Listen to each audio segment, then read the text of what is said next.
se retrouve pour les alcôves du Tannar. Nous sommes dans le livre de Dvarim et cette semaine, Parashat Vaetranan. Je vais vous lire un de ces poèmes de Primo Levi, juste après avoir été libéré du camp de la mort. Vous qui vivez en toute quiétude, bien au chaud dans vos maisons, vous qui trouvez le soir en rentrant la table mise et des visages amis, considérez si c'est un homme, que celui qui peine dans la boue, qui ne connaît pas de repos, qui se bat pour un quignon de pain, qui meut pour un oui, pour un non. Considérez si c'est une femme, que celle qui a perdu son nom et ses cheveux, et jusqu'à la force de se souvenir, les yeux vides et le sein froid comme une grenouille en hiver. N'oubliez pas que cela fut. Non, ne l'oubliez pas. Gravez ces mots dans votre cœur, pensez-y chez vous, dans la rue, en vous couchant, en vous levant, répétez-les à vos enfants, ou que votre maison s'écroule, que la maladie vous accable, que vos enfants se détournent de vous. Cela s'appelle Shema, en souvenir du Shema Israël de Primo Levi. Celui-ci a écrit ce poème à l'ombre de la Shoah, mais sa vision est particulièrement, je dirais, pertinente dans le contexte de l'inégalité mondiale contemporaine.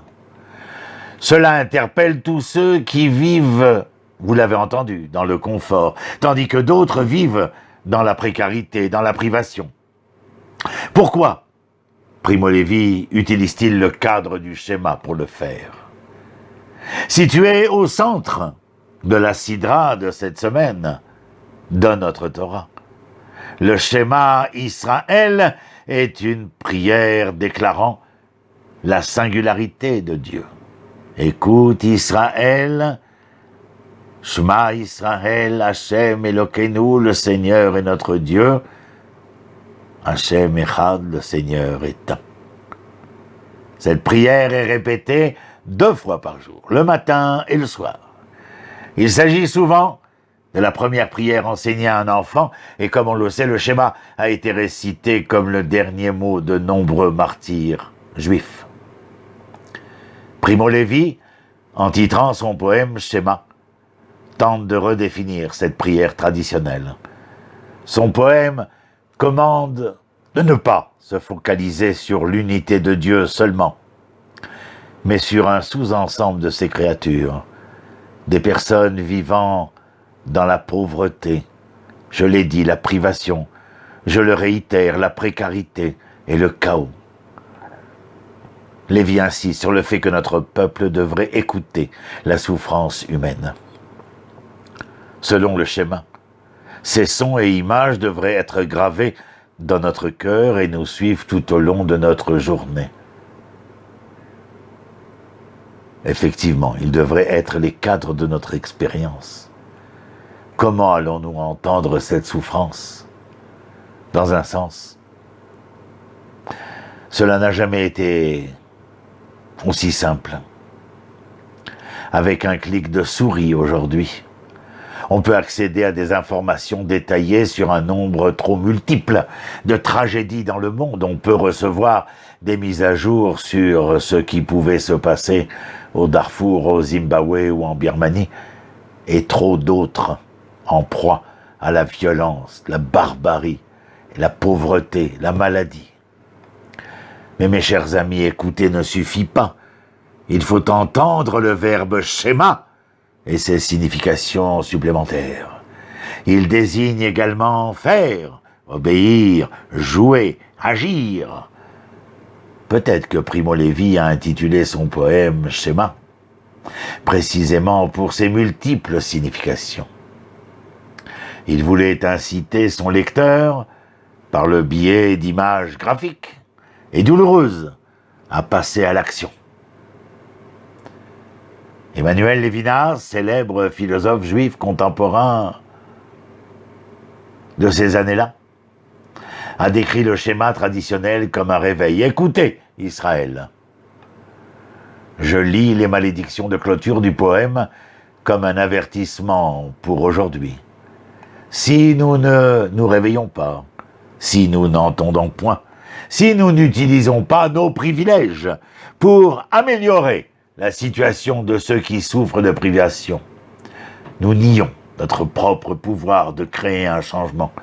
Et cet échec aura de graves conséquences, qu'on le veuille ou non. Il existe de nombreuses façons de répondre aux voix de ceux qui souffrent, pour nous renseigner sur les questions de justice mondiale, pour faire du bénévolat, pour défendre nos intérêts, pour partager nos ressources, selon la loi juive. Le schéma Israël est censé être prononcé à haute voix. Eh oui, cela a du sens. Nous nous écrions. Shema Israël! Non pas écoute. Entends afin de trouver l'équilibre. Agis. Et nous, cette semaine, l'entendons-nous? Autre chose que j'aurais aimé vous dire.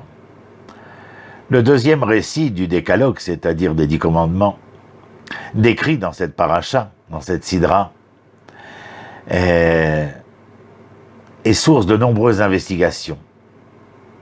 Pourquoi? Car dans le livre de Dvarim, les 10 commandements, chez certains d'entre eux, il y a, je dirais, une différenciation dans la version énoncée. Par exemple, par rapport à la paracha de Yitro, dans le livre de Shemot, où sont énoncés pour la première fois les 10 commandements.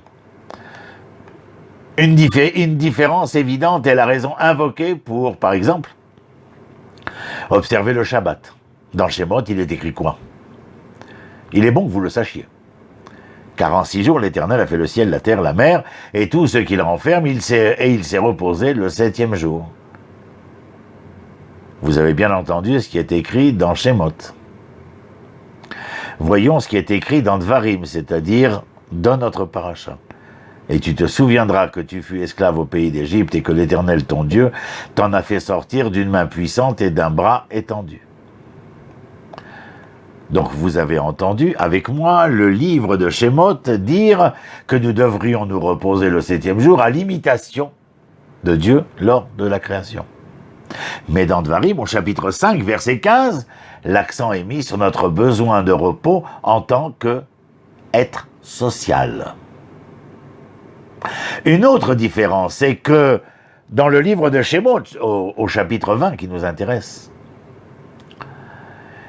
se situe la révélation A, c'est-à-dire une révélation au mont Sinaï, tandis qu'au chapitre 5 du livre de Dvarim, verset 2, la référence où sont donnés les 10 commandements se réfère au site sacré en tant que Chorev. Cela demande bien sûr une investigation dont nous n'avons pas le temps de rentrer dans le détail. Je vous fais remarquer, bien que précédemment, concernant le Shabbat, j'ai tenté d'être plus clair. Dans Shemot, il est question de se souvenir de Shechet Yamim, c'est-à-dire des jours de la création, alors que dans Dvarim, il est question de l'être social, celui qui se souvient d'avoir été esclave, et donc sa condition sociale doit être plus vertueuse, plus éthique concernant lui-même, mais aussi son environnement. Autre différence significative entre ces deux textes, à mon avis, réside dans l'état d'esprit des Hébreux. Lorsqu'ils se sont arrêtés près du mont Sinaï, dans le livre de Shemot, chapitre 19-20, ils avaient réussi à fuir les Égyptiens. Ils avaient traversé la mer des Joncs et se nourrissaient de la manne dans le désert. Le danger était donc derrière eux. Quand ils entendent la première des 10 paroles, « Je suis l'Éternel ton Dieu, qui t'ai fait sortir du pays d'Égypte », chacun d'entre eux, de ces Hébreux, a une compréhension personnelle de Dieu qu'ils ont connu et expérimenté au passé. Qu'ils continuent, bien entendu, de devoir connaître et expérimenter au présent, mais à partir de la connaissance passée. Dans le livre de Dvarim, cependant, le danger est à venir dans un futur proche. Vous comprenez la différence entre Shemot et Dvarim?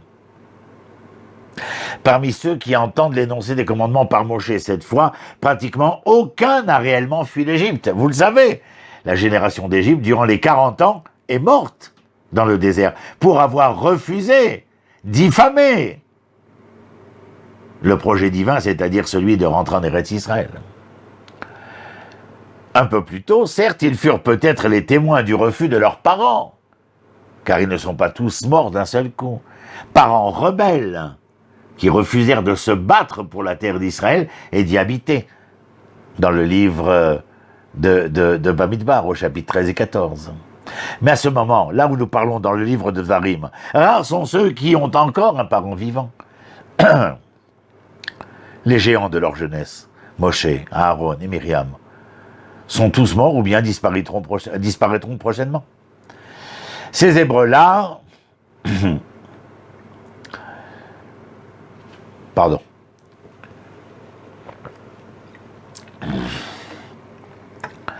ces Hébreux-là, c'est-à-dire ces nouveaux Hébreux, pas sortis d'Égypte mais nés dans le désert, n'ont pas dû traverser l'épreuve de la sortie d'Égypte, et pourtant ils devront traverser une autre épreuve, celle de se frayer un chemin jusqu'à la terre d'Eretz Israël pour s'y installer.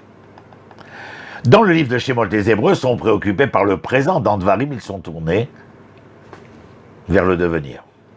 Le Tanar nous promet un monde significatif. Si nous ne sommes pas libres, que ce soit en raison d'un esclavage physique ou psychologique, la vie peut ne pas avoir de sens. Mais la mort menace aussi le sens. L'une des tâches principales de la foi est donc de nous réconcilier avec les pertes que nous subissons et en définitive, avec notre propre moralité. Notre croyance, la foi, fidélité, confiance, vérité, doit nous convaincre que même si la mort existe, le sens demeure. Nous sommes certes des êtres finis, non seulement parce que nous mourons, mais aussi parce que nous avons choisi la vie particulière que nous vivons, celle de l'Homo sapiens. L'histoire d'un peuple s'entend sur une grande toile et soulève tous ceux qui participent à son histoire, tous ceux qui participent à son histoire, qui la vivent. Lorsque nous nous identifions à ceux qui nous ont précédés et que nous nous investissons dans ceux qui viendront après nous, nous faisons alors partie de quelque chose de beaucoup plus vaste que nos vies et nos efforts individuels. Alors que notre histoire peut nous aider à trouver un sens face à la mort, l'expérience du deuil transcende notre expérience cognitive. En particulier, la mort de ses parents entraîne un sentiment de perte douloureux et par la suite, une quête de valeur durable. Au cours des dernières années dans le désert, après la mort de leurs parents, les membres de la génération, sur le point d'entrer en terre promise, passent progressivement en revue l'identité qui fut celle de leurs parents, tentant de déterminer qui étaient leurs ancêtres et qui sont-ils eux-mêmes, tout en relatant tout ce qui s'est passé depuis que les Hébreux se sont échappés d'Égypte. Moshe souligne que la génération précédente est morte, faute de confiance, de fidélité, de vérité. Désillusionnés, ils avaient douté du plan de Dieu pour remplir le pacte des ancêtres, l'alliance des ancêtres, et les installer en terre d'Israël. Maintenant, debout à Moab, sur le point d'achever le voyage de 40 ans, la génération actuelle en vient à admirer et à apprécier l'honnêteté absolue de leurs parents qui ont retracé l'histoire de leur propre insuffisance pour que leurs enfants ne soient pas comme leurs ancêtres. Les Tehillim disent une génération égarée et provocante, une génération dont le cœur était inconstant, dont l'esprit n'était pas fidèle à Dieu. Tehillim 78, verset 8. À quel point leur compréhension de leurs parents doit être devenue plus profonde. Une fois devenus eux-mêmes adultes, ils doivent dorénavant assumer la tâche formidable d'élever la génération suivante. Maintenant, ils sont confrontés à la tâche imposante mais volontaire de perpétuer la chaîne de la tradition. Après tout, s'ils ne le font pas, personne d'autre ne pourra le faire. Le décès de leurs parents les a probablement amenés à comprendre qu'ils faisaient partie de quelque chose de plus grand qu'eux-mêmes et à réaliser qu'ils ne représentaient qu'un moment bref, mais significatif de la vie du peuple d'Israël. On dit que nous devenons pleinement humains et adultes lorsque nous touchons la mort. La perte de nos parents nous fait prendre conscience que nous faisons également partie d'une génération qui mourra. Alors que les Hébreux écoutent Moshe répéter le décalogue, leurs parents biologiques sont définitivement disparus et Moshe de mourir très bientôt. Comment peuvent-ils trouver le parent impérieux? D'une manière ou d'une autre, les gens doivent intérioriser le parent idéal. En d'autres termes, ils doivent être eux-mêmes parents, puis élever la génération suivante, comme je le disais. Ils doivent se concentrer sur la prochaine génération, celle qui sera sans grands-parents. Et l'expérience nous permet de mieux comprendre pourquoi le concept de l'édor vador de génération en génération est si central dans notre tradition. Le deuil étant un processus créatif, nous pouvons nous demander quel sera le nouvel entendement dans la compréhension du décalogue par les Hébreux de maintenant. Ces commandements s'adressaient initialement à ceux qui avaient directement vécu la sortie d'Égypte.